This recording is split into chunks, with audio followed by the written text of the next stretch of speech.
How's it going, everyone? Cody Bernardi here with another YouTube video. Today's video, we are going to be talking about this Sharepoint vulnerability that was released over the weekend. Now, you might be curious, Cody, where have you been these past 7 months or something like that?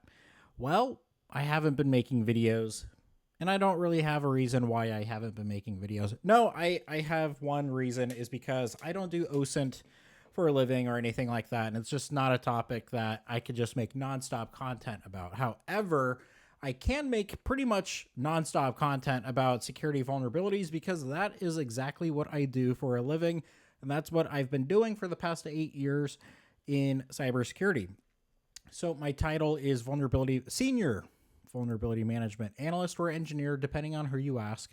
And I've been doing that for 8 years at this point. So I can make plenty of content about this, no problem. The only other issue I have is that my main computer that I use for my videos is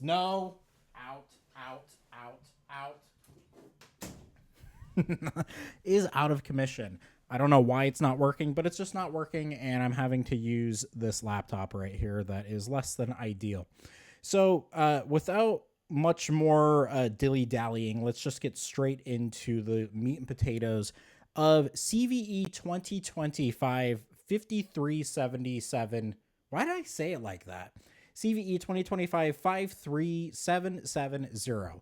Now, a little context about this vulnerability. This is a CVE that was published after Patch Tuesday, which, if you're unfamiliar with what Patch Tuesday is, that is when Microsoft releases all of their patches, which happens to be on the second Tuesday of every single month, typically at around 9 or 10 a.m. Pacific time.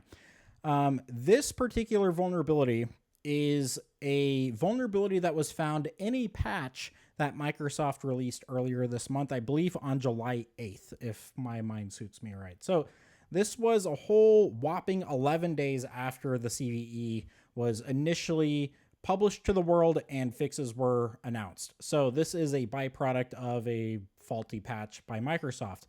This was released as an out-of-bounds emergency patch by Microsoft on July 19th, and it's probably one of the worst kinds of vulnerabilities that you can experience, and I'll explain why in a sec. So I'm on Feedly.com, which is a phenomenal resource if you've never heard of it. This is a great place to get your TLDRs about vulnerabilities, links to things and such like that. And they also have a paid service as well, which I don't have any affiliation with Feedly, but they, from what I've seen so far, they are top tier product.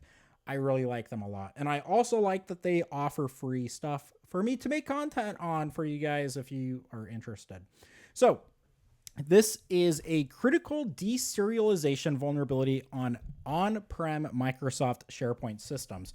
Now, the key term here is on-prem. Microsoft does offer a O365 variant, which is servers that they manage, they operate, and they are responsible for all of that information. And you are just responsible for updating and uploading stuff and security controls and all of that. So this is probably going to be another push for cloud-based systems. This allows an unauthorized remote code execution vulnerability. The vulnerability stems from improper handling of untrusted data during deserialization process, enabling attackers to execute arbitrary code over a network without requiring authentication. So this is worst of the worst, and what makes us even worse is attribution to exploitivity or exploit activity. Yes. Most of the time you will see stuff like this, and to me, I get so desensitized by it. It's like, yeah, whatever. But there's a lot out there that proves that this is a little different than other things. The first thing is it being an out-of-bounds patch for Microsoft. If it's that important, they're not going to wait a month to release fixes. So it gives you impact, exploitation, and then if you come down here, it gives you a timeline of things. So this is a great way to measure your VM response to this particular CVE. So this was published on July 19th at around 6:15 p.m. And NVD published the first details of this around that time. I don't know if that's local time or whatever. I think it's local time. Exploitation in the Wild, which happens to be 6 minutes after the CVE was published. That's pretty quick. First article on Feedly is around 7 minutes later. Feedly first found the article mentioning this 7 minutes later. Threat Intel report came later that evening, became trendy. I don't know what that means. And exploitation in the wild attacks have been reported by CISA a whole whopping, 12, 18 hours later by CISA. So actually pretty quick for them. And yada, yada, yada. We got EPSS scores and all that added to Nessus, which it took Nessus a whole day plus to get a plugin for that. And I'll give you tips on how you can actually find impacted systems in the future without needing to wait for a plugin, because I got tips and tricks for all of this. We have affected systems, which is just CPE. So SharePoint Server 2019 and SharePoint Server 2016.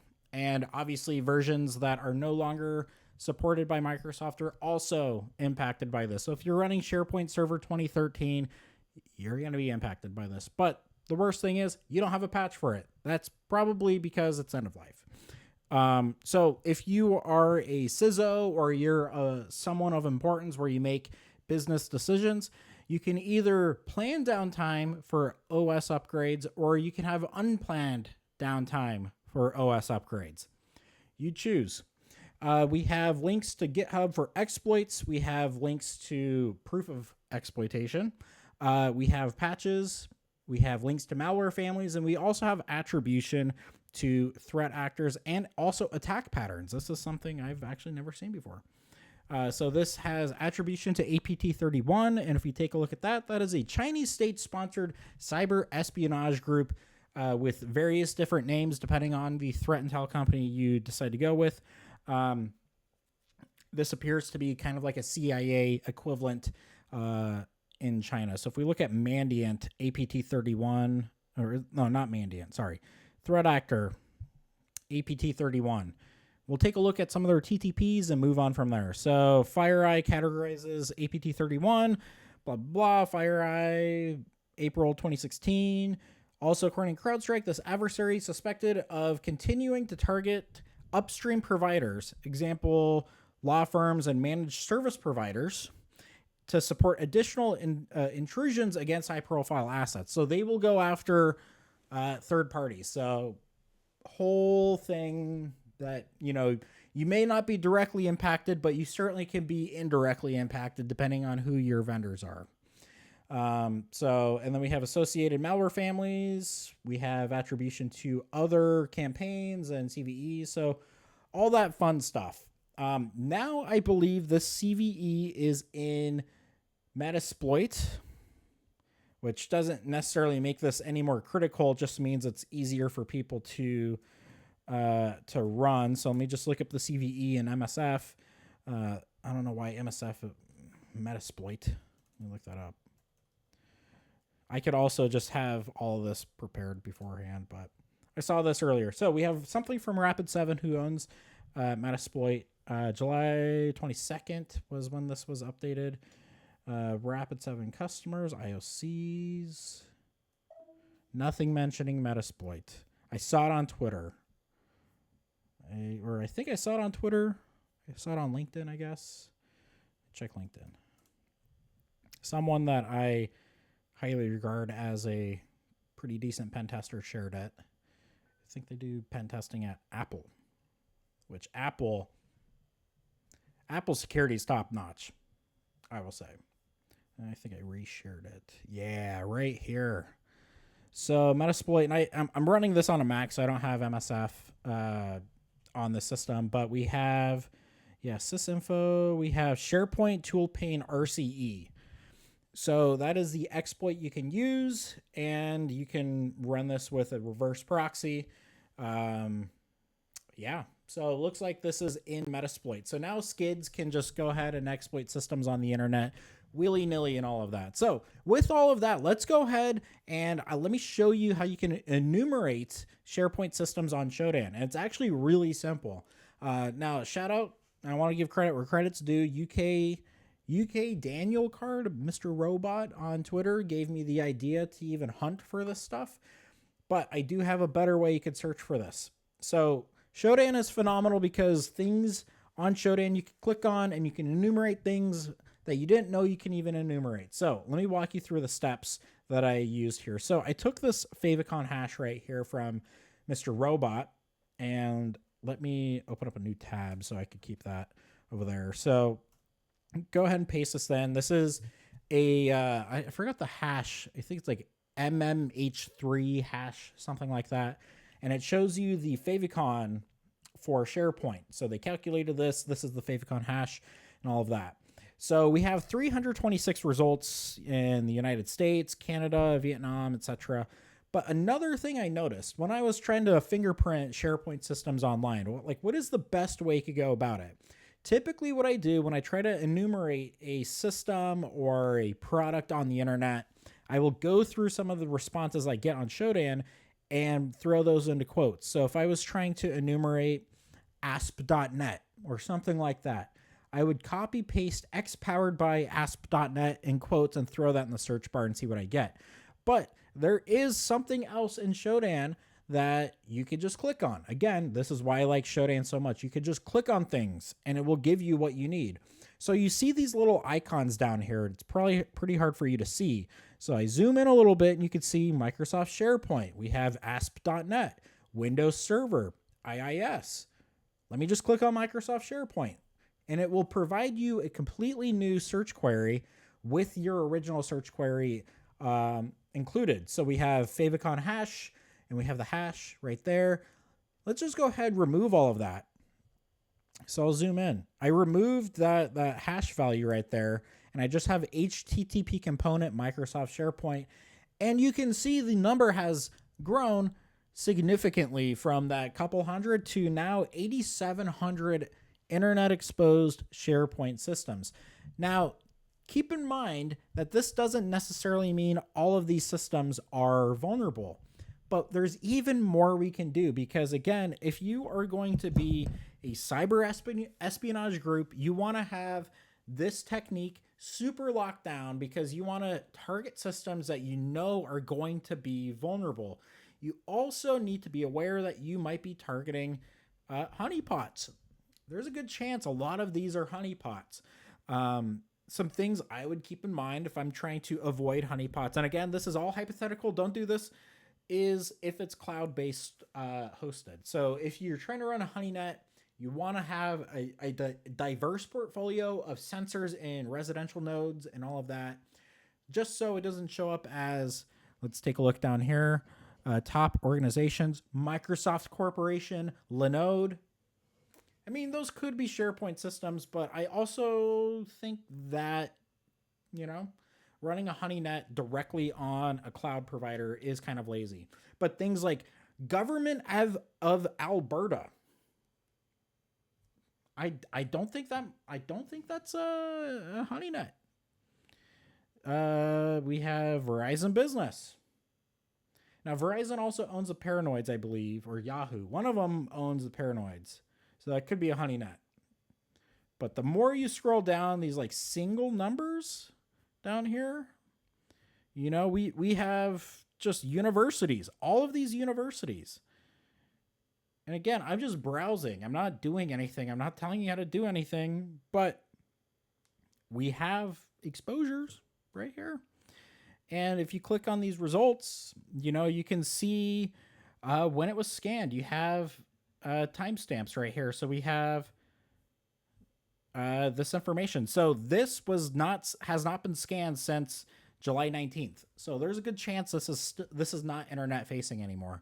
Now, the way Shodan feeds information is top down. So things that are at the very top are going to be recently found, and things towards the bottom have not been recently found. So I'm glad that this potentially has been taken offline. So let's go back and let's see how we can enumerate even further on Shodan for impacted systems. So again, I'll show you kind of my methodology of picking things apart in Shodan to see what we can find. So right off the bat, this screams honeypot. All of these random ports open. That's a honeypot. I don't need to look into it any further than that. So this one looks pretty normal. We have 80, 443, and quad 8. This looks pretty cut and dry. So we scroll down. Let's see if we have any information that could tell us that this is SharePoint. We have NTLM, SharePoint. So we have HTTP NTLM info server 2016. So we have version 1607, build number, yada, yada, yada. So we have Microsoft SharePoint Team Services 16.0.0. So let's go ahead and throw that into quotes.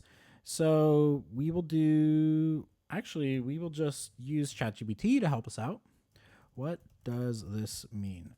And it will give us some information about this. So is metadata often found, created, managed through Microsoft SharePoint Office tools? So Microsoft, this tag identifies the document or item associated with SharePoint. Obviously, this is the version number. 16.0 corresponds with SharePoint 2016 or later, including SharePoint Online. So that lines up, SharePoint 2016.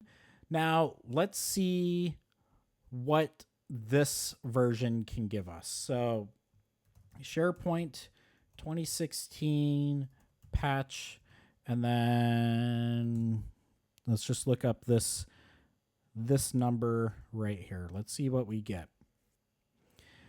So we have SharePoint updates, Office release notes. We have KB numbers and we have version numbers. So this is what we want to look at. So this was released in July of 2015. I don't know if this KB, we could look real quick if this is the fixed version, because I would expect 2 July patches to be here. So this one is not the correct one. So this is the July 8th one. If you have this installed, you are vulnerable. So we can say that if this string that we see right here is lower than what we see on Microsoft's website, that this system is vulnerable. So we'll go ahead and copy paste that just so we can have a visual on it. So let me zoom in so you could see it. So the entirety of, I can't zoom in right there. The version is 16.0.0.10417. So let's go ahead and take a look at these versions, shall we? So we have 16.0.18526.20424. So I don't know when this particular version was, if this is a complete version or if this is malformed or anything like that. Let me go ahead and look up SharePoint and that version number. That is a valid version number.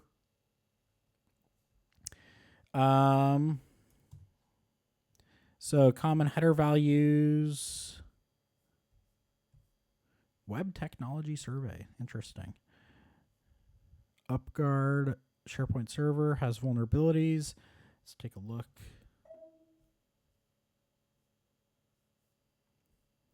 Okay, nothing there.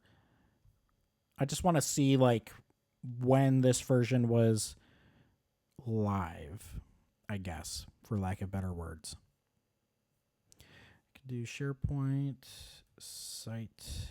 I mean, I would have assumed Microsoft would have come up first. Microsoft.com. Nothing. You do this, copy that. Description, there we go, right here. Maybe not. No, I don't know why this showed up. Okay.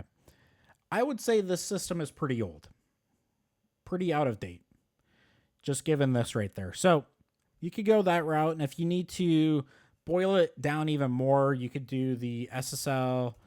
Let's do this. Let's go ahead and do a facet analysis of all of this. Click on more. Instead of country, we could do SSL. Oops, let me click out of this. We'll do SSL, and it'll be like subject certificate, cert subject CN. Click on that, and then it's going to give us a ton of host names right here. So if you were curious, if you had any systems or not, we could say that this particular institution has way more SharePoint systems online than they actually need to have. So I don't know what their plan is, but 156 is pretty crazy. We have alberta.ca, wi.gov, hostpilot.com, localhost, that's funny. We have some things from Russia. A lot of edus, .gov, ok.gov, maryland.gov. That's crazy. It's this easy, guys. It is this easy. So hopefully, nope, that's could be patched. I don't know. I'm not saying one way or another, but this is how it's done. That's how systems are being enumerated. So anyways, that is it, everyone. If you enjoy content like this, please hit the thumbs up button.